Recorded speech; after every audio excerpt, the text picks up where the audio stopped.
What is really spirituality and what it isn't? Well, you know, we think that we are human beings, but we're really not. We're actually spiritual beings that have decided to have a human experience, to begin to learn what it means to live in a body and to experience the things that happen in a body. And so that is the common plate that we're dealing with here, is our physical bodies that are housing our spirit. So spirituality is the study of that. It's not a dogma, it's certainly not a religion, but it's a tool to help us to understand. I would say that there's an underlying infrastructure underneath all experience that's beyond the physical world, beyond the human constructs that people create in order to defend themselves against unhealed issues.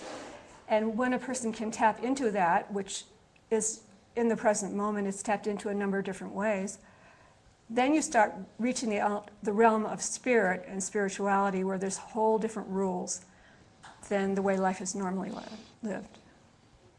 And taking that a step further, if you don't have a healthy balance in life, you're not going to function in an efficient way. So spirituality really encompasses everything in life. It encompasses your health, your well-being, your emotional state, your relationships. It's a foundational part of who we are, and if you are living in that state of unconsciousness, you're going through life not being your authentic self. Usually you're not happy, and usually you're not healthy. So spirituality should be treated as a cornerstone to a really healthy, fulfilling life. And it doesn't matter if you're a layperson, if you're a PhD, if you're, a spiritual leader. We all operate with the same principles. It's interesting that you say that, because, there are spiritual laws that govern how the universe works. Unfortunately, we don't get taught those in school. We don't even get taught those in Sunday school. Right. Yeah. But if we knew that, then we would all be much more easy. What I have found in my work is that every single organ has a very specific spirit, life, force, energy function. And when that energy function, we're able to become conscious of it and perceive it and express it, that's when we can really start functioning. Absolutely. So what would you say, what is the non-conscious view of spirituality? Is there such a thing? Well, victim mentality is a classic example of it, thinking that everything that happens to you is coming from outside yourself, that you didn't create it, and that you don't have responsibility for it, and you're not accountable for it. Oh, yeah. So what about if I said, But you said it's God's will? So you're saying the non-conscious view of spirituality. Right. Yeah. So to me, that's, I don't know if I can say this on air, a fundamentalist perspective.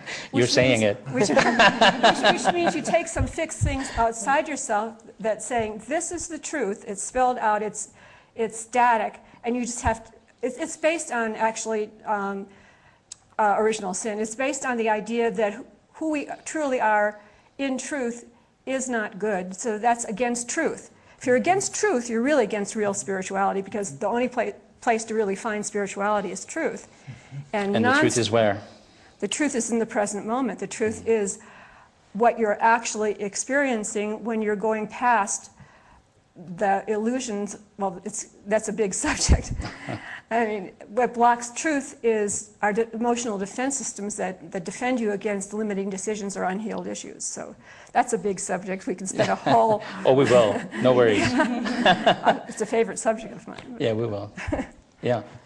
Well, and Scott Peck has laid out different stages of spiritual development. And what I found, when you start looking at those, you begin to see what the problem is. And the first stages are coming from an outside-in philosophy. And what you find at some point is that you can't get really where you want to go operating from an outside-in belief system. Exactly. So at some point you've got to get to the inside out and experience your own truth, tune into these different organs and glands and listen to what they're telling you and be able to express it. Yeah. That's when we get to the higher levels of spiritual development. And that's really important, because in order to be able to do that, you have to believe in the inherent goodness of reality and the inherent goodness of the human soul, or you can't possibly go with that inner truth. And yourself. Yeah, absolutely, as a part of the human soul. Yeah. Right. And I feel that also we need to share this with the viewers, is that we're not here to talk about all these subjects, right? I mean, we are, but we aren't. Because a lot of talk has been done for hundreds and thousands of years about all the things that we so far discussed, correct? Mm-hmm. So that's not what this is about. So what is this really about is that we are actually going to walk the talk. We all, as a team of 11 experts, right? We have made that commitment to each other and to the world that we are going to show what this thing called being in the present actually feels like, and what we actually doing behind the scenes, because this is what we can't show you that right now, what's really behind the scenes, but at some point we will. Mm-hmm. We're going to show you how the bread is made and what the ingredients are. But right now we just want you to taste the bread and feel the bread, how yummy it is. So